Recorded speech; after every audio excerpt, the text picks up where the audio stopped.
le député José Ebrard.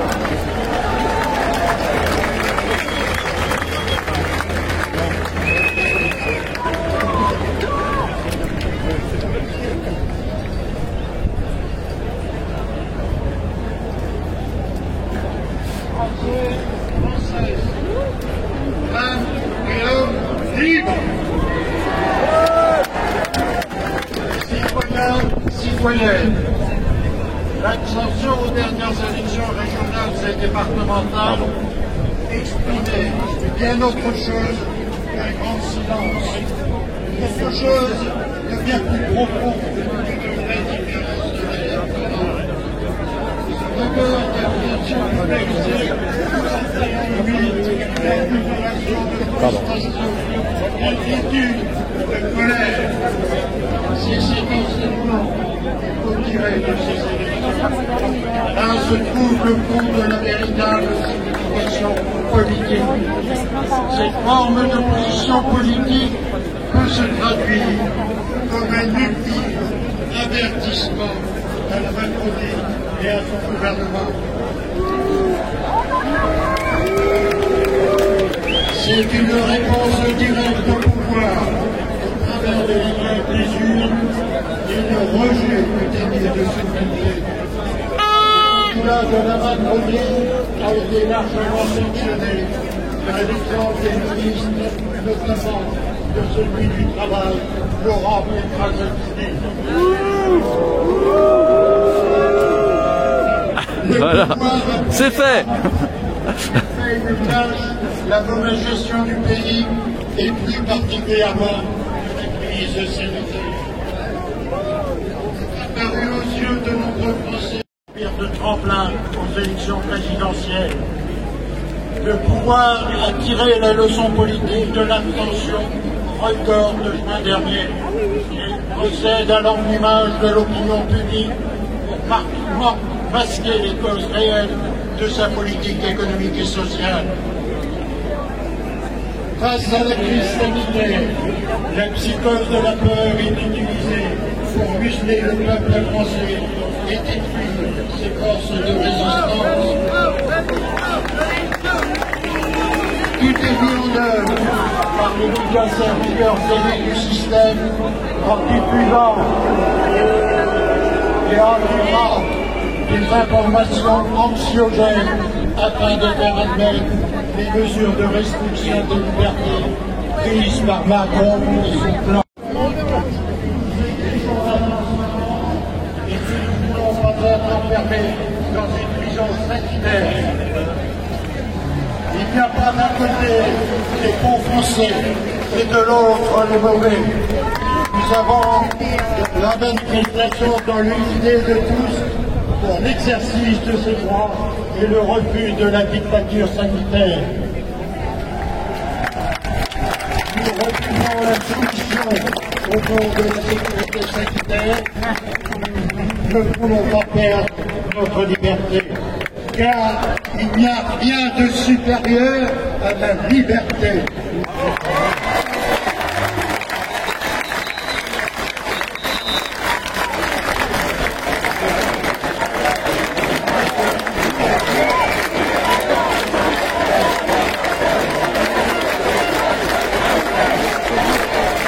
À l'Assemblée nationale, avec Nicolas Dupont-Aignan, nous nous sommes toujours opposés depuis le début à la crise sanitaire.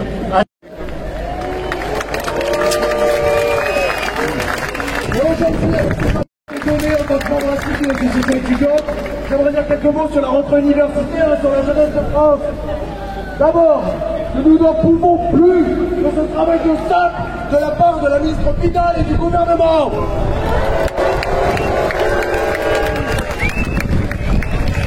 Comme les personnages combattants ne sont pas une population en risque et complètement disproportionnée, rien ne le justifie.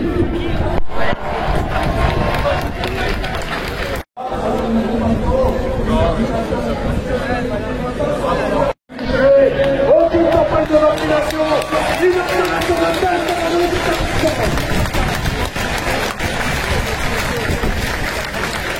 Un étudiant qui a validé son universitaire de jeune bachelier. Justement, il devrait se servir de dramatique des événements. Il est dans des conditions dans ce cadre médical fonctionnel qu'on veut nous imposer. Sur la jeunesse française, c'est un appel que nous lançons aux lycéens, aux étudiants, aux jeunes actifs.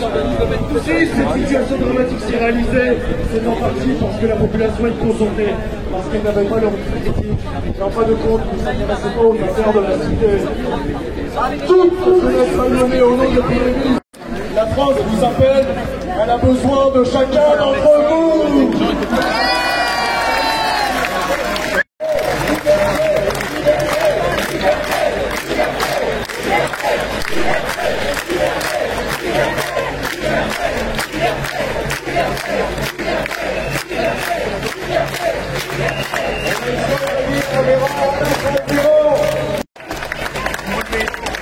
Nous avons le coup. Nous allons rendre au peuple toutes les libertés sans exception.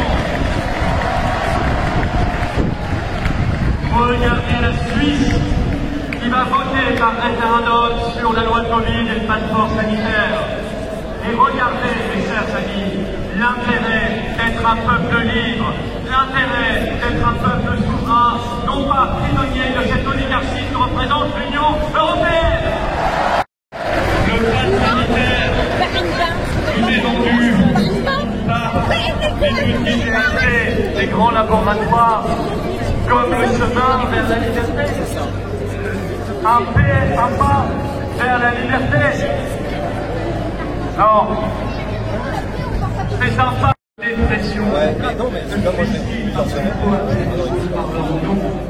d'isolement, c'est un chemin vers des drames économiques, sociaux, vers des drames personnels.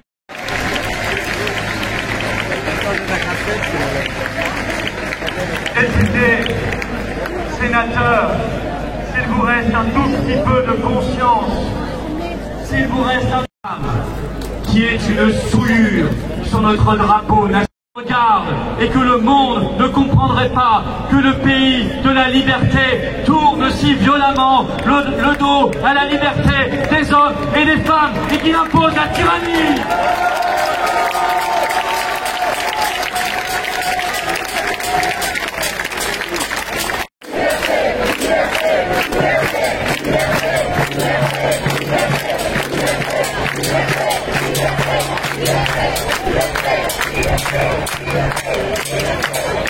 Nous allons bientôt sortir de cette éclipse de l'intelligence humaine. Je vous le promets, car nous, peuple de France, ici réunis, qui en a vu d'autres dans son histoire, un peuple qui a toujours su, au dernier moment, se relever et éviter le pire, et nous allons reproduire cet incroyable génie français.